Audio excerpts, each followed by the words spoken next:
Ready? Exercise number 15. Start. Selection of a sole bargaining agent, whatever means one may adopt to do so, will not provide a satisfactory solution to the prevailing multiplicity of unions. Among the many causes responsible for the weakness of the labor movement in the country today, the foremost, in my opinion, is the prevalence of rival unions in an industry.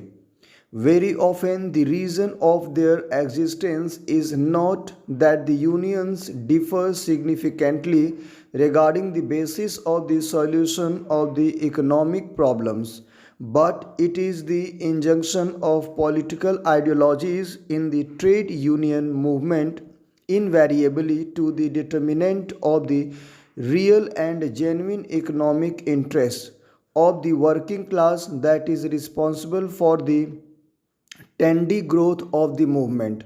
I do not for a moment suggest that the workers should not be politically conscious, but the use of the trade. Union movements as a pawn in the political chessboard will cover help the cause of the workers, nor can it promote healthy trade unionism. While I am a staunch advocate of one union in one industry, in the present situation as it exists, we have to take into account the regional and plant level variations and differences. Craft unions should no doubt be totally avoided, and at the same time, we may allow the plant level unions to be formed as a part of the industry level unions. Stop. Next para. Some of the opponents of the plant level unions argue that this would not promote a national labor market and would go against achieving a uniform wage policy to be adopted throughout the country. We have to be realistic and take cognizance of the existing facts, whatever may be one's conception of ideal conditions. In a vast country like India, where regional variations, even plant to plant differences exist, the industry wise union, without allowing for plant union to operate, will not be able to deliver the goods. The plant level organization of unions puts heavy responsibility on the trade unions, for the latter should have a full grasp of the plant level problem also of the wider and bigger industry level problems. It should be the endeavor that disputes relating to labor are settled at the plant level itself, assuring full scope for internal settlement of the dispute. The collective bargaining agency, consisting of representatives of the workers and management at the plant level, must meet regularly at fixed intervals. Stop. Next para. The government should assist in establishing in various industries a panel of conciliators from among whom both the workers and the employers can choose a single conciliator or a board of conciliation.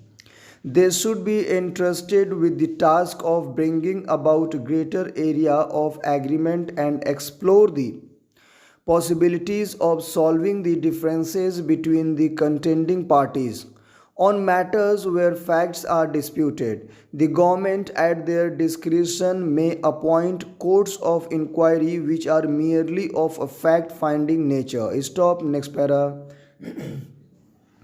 As an additional measure to solve the differences or disputes between the employers and workers, the tripartite and bipartite machinery of the Indian Labour Conference should play its part.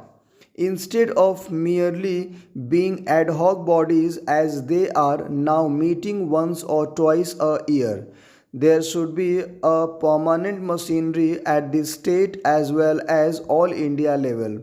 This machinery shall have an adequate staff and technical experts collecting up-to-date information and full facts and figures relating to the finance and technique of all the industries.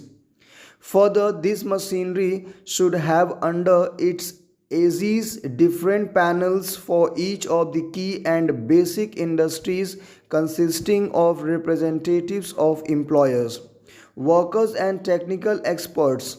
This permanent tripartite machinery would be in a position to place at the disposal of the expert body the basic facts collected by them. This would facilitate the experts to deal with specific issues of strikes and lockouts and to try to solve the differences and during about an amicable settlement. When a dispute is not solved at the tripartite labor machinery level, industrial courts on the lines of the Industrial Court Act of 1999 of UK should be constituted and the disputes referred to them. These courts should be constituted and the disputes referred to them. These courts should be presided over by a judge of the Supreme Court or a High Court, with assessors sitting on both sides to help in reaching conclusions. It should, however, be clearly understood that the industrial courts is not a court in the accepted sense of the term, because the verdict of the industrial court cannot be enforced legally on the parties. It is only advisory and not mandatory in character. At the same time, the very stature and status of the court will make the parties respect the findings and advice of the court, and reliance will have to be placed on public opinion, which will assist in the acceptance of its verdict. Stop. Next para. From my own experience, I can say that it is not beyond the genius of our trade unions to resolve difference amicably through collective bargaining and voluntary methods for better prevention, and mainly in industrial atmosphere. Stop. Thank you very much. Guys, there is one humble request. Please always try to repeat the matter, then only your accuracy and fluency will improve. And also, if you found the matter is excellent, you can give your valuable comment on my YouTube channel, and also for same matter you can subscribe my channel. Thank you very much.